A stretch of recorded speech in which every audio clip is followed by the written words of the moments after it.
Léa, une fillette de 10 ans à l'âme douce et rêveuse, voit son monde s'effondrer lorsque sa mère, Sophie, décède dans un accident de voiture.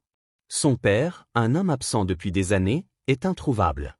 C'est donc Clara, la sœur aînée de Sophie, qui devient sa tutrice légale. Clara vit seule dans une grande maison austère, isolée à la campagne. Femme rigide et distante, elle n'a jamais eu d'enfant et semble porter un poids invisible sur les épaules. Lorsque Léa franchit la porte de son nouveau foyer, elle comprend immédiatement qu'elle n'y est pas la bienvenue. Aucune chaleur dans l'accueil, aucun mot réconfortant, juste un regard froid et un ordre sec. Tes affaires sont dans la chambre du haut. Ne touche à rien. Cette « chambre du haut » est en réalité un grenier mal isolé, où un vieux lit grinçant trône au milieu des cartons et de la poussière. Il fait froid la nuit, et Léa serre contre elle la veste de sa mère, son dernier refuge. Dès le premier matin, Clara impose des règles strictes. Léa doit se lever à l'aube, manger seule et rester invisible autant que possible. Aucune allusion à Sophie n'est tolérée. Un jour, en voyant une photo de sa mère sur une commode, Léa ose demander. « Tante Clara, tu l'aimais, maman ?» Clara se fige, le regard dur. Sans un mot, elle prend la photo et la range dans un tiroir qu'elle referme brutalement. Léa comprend qu'elle ne doit plus poser de questions. Peu à peu, la maltraitance s'installe dans la routine. Clara la réprimande constamment, la prive de dessert pour des fautes insignifiantes, et la punit en l'enfermant dans sa chambre des heures durant. Chaque regard de Clara est une blessure, chaque silence un rejet. Mais Léa refuse de sombrer. Elle trouve refuge dans l'écriture. Chaque soir, sous sa couverture, elle écrit dans un petit carnet trouvé dans ses affaires, des souvenirs heureux avec sa mère, ses peurs, ses espoirs. C'est son seul moyen de survivre. Clara, de son côté, pense que Léa est trop jeune pour comprendre. Mais ce qu'elle ignore, c'est que l'enfant devine déjà que cette haine cache une blessure bien plus profonde. Les jours passent, et la vie sous le toit de Clara devient un calvaire silencieux pour Léa.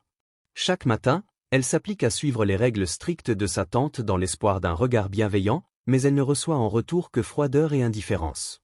Elle mange seule dans la cuisine pendant que Clara dîne devant la télévision, et le moindre bruit de sa part est accueilli par un soupir exaspéré. À l'école, Léa n'ose rien dire à son institutrice, Madame Vernier, qui remarque pourtant son teint pâle et ses joues creusées. Elle tente de lui parler, mais Léa, par peur des représailles, esquive les questions.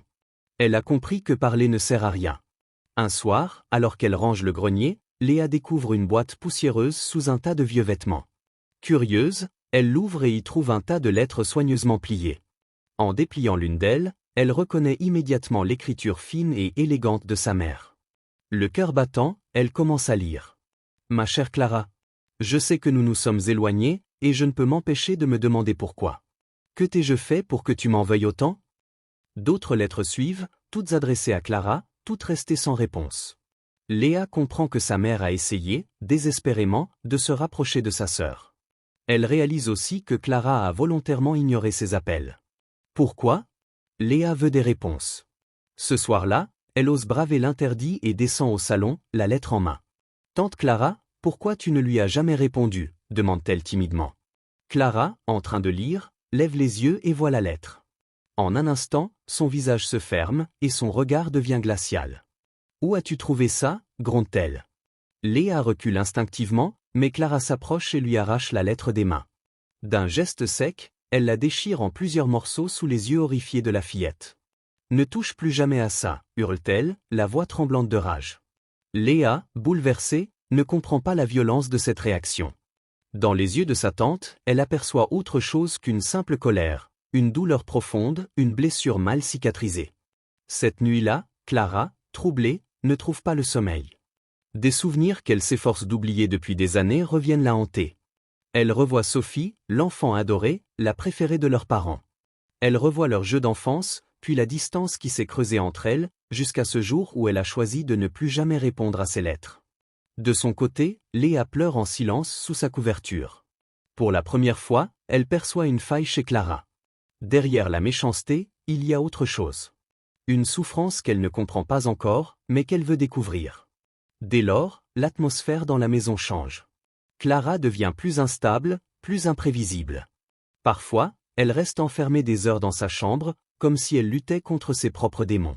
D'autres fois, elle redouble de sévérité, infligeant à Léa des punitions de plus en plus injustes.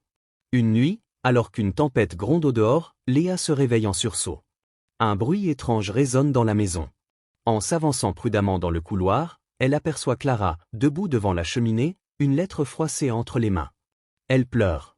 Léa comprend alors que sa tante n'est peut-être pas un monstre, mais une femme brisée par un passé trop lourd à porter. Léa se réveille avec un poids sur la poitrine. La scène de la veille hante son esprit. Clara, en pleurs devant la cheminée. Jamais elle ne l'avait vue ainsi. Ce n'était pas de la colère, mais une douleur profonde qu'elle cachait derrière sa dureté. Mais au matin, tout semble redevenu normal. Clara a retrouvé son masque d'indifférence, donnant des ordres d'un ton sec, évitant le regard de Léa. Pourtant, quelque chose a changé. Léa n'a plus peur de comprendre. À l'école, Madame Vernier continue de s'inquiéter pour elle. Léa est de plus en plus pâle, silencieuse. Elle semble fatiguée, parfois absente, comme si elle portait un fardeau invisible. Un jour, alors qu'elle la surprend en train de cacher un bleu sur son bras, elle l'arrête après la classe. « Léa, tout va bien à la maison ?» demande-t-elle avec douceur. Léa baisse les yeux. Son instinct lui dit de parler, mais la peur est plus forte. « Oui, madame. Tout va bien. » Elle sait que si elle dit la vérité, Clara le saura. Et elle craint ce qui pourrait arriver. Mais la maîtresse n'est pas convaincue. Elle décide d'alerter les services sociaux, qui annoncent une visite à domicile dans les jours à venir. Le secret de Clara. Ce soir-là, Clara est étrangement silencieuse. Comme si elle sentait que les choses lui échappaient. Léa, elle, repense à la boîte de lettres et à ce passé dont sa tante refuse de parler. Elle prend une décision risquée. Elle fouille dans le bureau de Clara. Au fond d'un tiroir verrouillé, elle trouve un vieil album photo. En l'ouvrant, elle découvre des images de son enfance et celles de sa mère. Mais ce qui la frappe, c'est une vieille photo de Clara et Sophie enfant, main dans la main, souriante. À côté, un document attire son attention. Un certificat de décès. Le souffle coupé, elle lit. Nom, Sophie Durand. Cause du décès, accident de voiture. Jusque-là, rien de surprenant. Mais une ligne en bas de la page la fige. Passager impliqué, Clara Durand. Léa sent son cœur s'arrêter. Clara était avec sa mère lors de l'accident. La porte claque. Léa sursaute. Clara est là, debout, le visage livide. « Qu'est-ce que tu fais ici ?» demande-t-elle d'une voix tremblante. Léa, les mains moites, serre le papier contre elle. « Tu étais avec maman ? Le jour où elle est morte. Pourquoi tu ne me l'as jamais dit ?» Clara ferme les yeux, comme si elle avait redouté cette question toute sa vie. « Parce que c'est ma faute. » Le silence tombe comme une chape de plomb. Clara s'assoit, brisée. Elle raconte enfin la vérité. Sophie et elle se disputaient souvent. Clara jalousait sa sœur depuis l'enfance, car leurs parents avaient toujours eu une préférence pour elle. Sophie, douce et brillante, attirait tous les regards. Clara, plus effacée, n'avait reçu que des reproches. Le jour de l'accident, elles étaient en voiture. Sophie voulait se réconcilier avec elle, mais Clara, pleine de rancœur, lui a crié des mots qu'elle regrettera toujours. Sophie s'est retournée une seconde pour la regarder, et la voiture a dérapé. Elle est morte sur le coup. Clara a survécu. Depuis ce jour, je me punis, et je t'ai puni aussi, parce que tu lui ressembles tellement. Parce que je ne peux pas te regarder sans voir ce que j'ai détruit. Les larmes roulent sur les joues de Léa. Tout s'explique enfin. Clara ne la détestait pas. Elle la rejetait parce qu'elle se rejetait elle-même. Léa ne sait pas quoi dire. Elle n'est qu'une enfant, mais elle comprend qu'elle n'est pas la seule à souffrir. Cette nuit-là, Clara reste assise seule dans l'ombre. Elle vient de révéler son plus grand secret. Mais que faire maintenant ? Après les révélations de Clara, un profond silence s'installe dans la maison. Léa n'ose plus parler, de peur de raviver la douleur de sa tante. De son côté, Clara semble plus absente que jamais, comme si le poids de son secret l'écrasait définitivement. Mais quelque chose a changé. Pour la première fois, Clara ne hurle plus, ne punit plus. Elle se contente de rester assise de longues heures, regardant par la fenêtre sans dire un mot. Elle est vidée. Léa, malgré tout ce qu'elle a subi, ressent de la peine pour elle. Une nuit, elle descend timidement dans le salon et trouve sa tante, une bouteille de whisky à moitié vide devant elle. « Tu devrais aller te coucher, Léa. » La voix de Clara est éteinte, fatiguée. Mais Léa s'approche et s'assied en face d'elle. « Je ne te déteste pas, tu sais. » Clara relève la tête, surprise. Son regard brille d'un mélange de douleur et d'incompréhension. « Après tout ce que je t'ai fait ? Après tout ce que j'ai fait à ta mère ? » Léa hoche la tête, hésitante. Parce que je crois que tu te détestes déjà assez toi-même. Ces mots frappent Clara de plein fouet. Elle détourne les yeux, troublée. Mais il est trop tard pour les regrets. L'intervention de Madame Vernier. Le lendemain, alors que Léa est à l'école, les services sociaux frappent à la porte. Prévenus par Madame Vernier, ils viennent vérifier les conditions de vie de l'enfant. Clara sait qu'ils vont voir la vérité. Les placards presque vides, le grenier où Léa dort, l'atmosphère pesante. Elle pourrait mentir, essayer de sauver les apparences. Mais elle n'en a plus la force. Je crois que je ne suis pas faite pour m'occuper d'un enfant, avoue-t-elle simplement. Le verdict tombe, Léa sera placée dans une famille d'accueil. Quand Léa apprend la nouvelle, elle est partagée entre la tristesse et le soulagement. Elle sait qu'elle sera mieux ailleurs, mais une partie d'elle refuse d'abandonner Clara à sa solitude. Le jour du départ, Léa prépare ses affaires en silence. Clara, debout dans l'encadrement de la porte, semble vouloir dire quelque chose, mais aucun mot ne sort. Alors, juste avant de partir, Léa tend un petit carnet à sa tante. « C'est mon journal.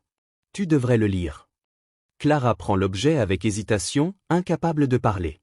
Puis Léa monte dans la voiture des services sociaux, jetant un dernier regard à la maison. Clara ne pleure pas. Elle ne fait que regarder. L'espoir d'un nouveau départ. Ce soir-là, seule dans son salon, Clara ouvre enfin le journal. Page après page, elle lit la douleur de Léa.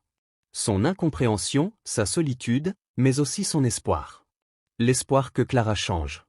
L'espoir qu'un jour, elle soit capable d'aimer. Et sur la dernière page, une simple phrase. « Si tu apprends à aimer, alors peut-être qu'un jour, je reviendrai. » Clara referme le carnet, les mains tremblantes.